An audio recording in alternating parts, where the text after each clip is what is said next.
किसी गांव में एक नौजवान रहता था। पढ़ाई लिखाई जब ख़त्म हुई तो वालिदैन ने नौकरी के लिए दबाव डालना शुरू कर दिया।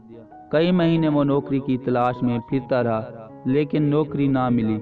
एक दिन थक हार कर खुद से बोला, रिस्क तो अल्लाह की ज़ात ने देना है। अब मैं नौकरी की तलाश में नहीं फिरूंगा, बल्कि सुकून से ज़िंदगी गुजारूंगा। अल्लाह रिस्क देने वाला है तो घर बैठे ही रिस्क देगा। इसी सोच के साथ ये जवान सुबह की सैर के लिए निकला। सैर के बाद गांव के करीब से गुजरने वाली नहर पर जाकर बैठ गया। अभी बैठे 15 मिनट ही हुए थे कि देखा एक पत्ता नहर में नीचे की तरफ बहता हुआ आ रहा है। छलांग लगाकर पत्ता पकड़ा तो ये क्या देखता है कि पत्ते पर 2 नान और इन पर हलवा पड़ा था। वाह खुदाया, वाकई रिस्क तू खाने वाले तक खुद पहुंचाता है।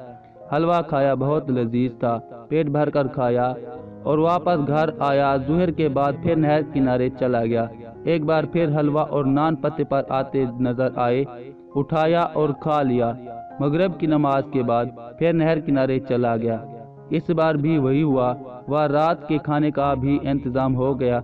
अब रोजाना फजर, जुहर और मगरिब की नमाज के बाद नहर किनारे जाकर बैठ जाता और बिला नागा नान और हलवा मिल जाते। ये सिलसिला कई दिन तक चलता रहा। एक दिन ख्याल आया कि देखूं कि अल्लाह ताला किस तरह ये नान और हलवा भिजवाता है। इस सोच में सुबह की नमाज के बाद नहर की ऊपरी तरफ चल पड़ता है। कुछ किलोमीटर ही गया होगा कि नहर किनारे बैठे हैं। करीब जाकर देखा तो बाबा जी नान के अंदर हलवा रखते हैं और फिर इस गरम गरम हलवे से अपनी टांग पर निकले एक फोड़े को टकोर करते हैं। फिर एक पत्ता पर नान और हलवा रखकर नहर में बहा देते हैं। जवान का दिल एकदम खराब होना शुरू हो गया। अब काया आने लगी। क्या मैं इतने दिन से ये नान और हलवा खा रहा था? बाबा जी से पूछा, ये क्या माजरा है? बाबा जी बोले, कई दिन से ये फोड़ा निकला हुआ था, जिसकी वजह से बहुत तकलीफ थी।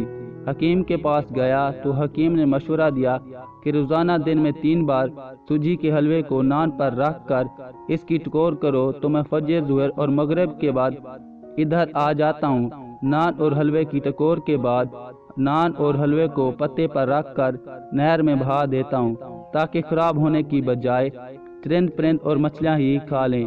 बेशक अल्लाह राज़िक है, रिस्क अल्लाह ने ही देना है। मेहनत और कहली के दरमियान फल का फर्क है।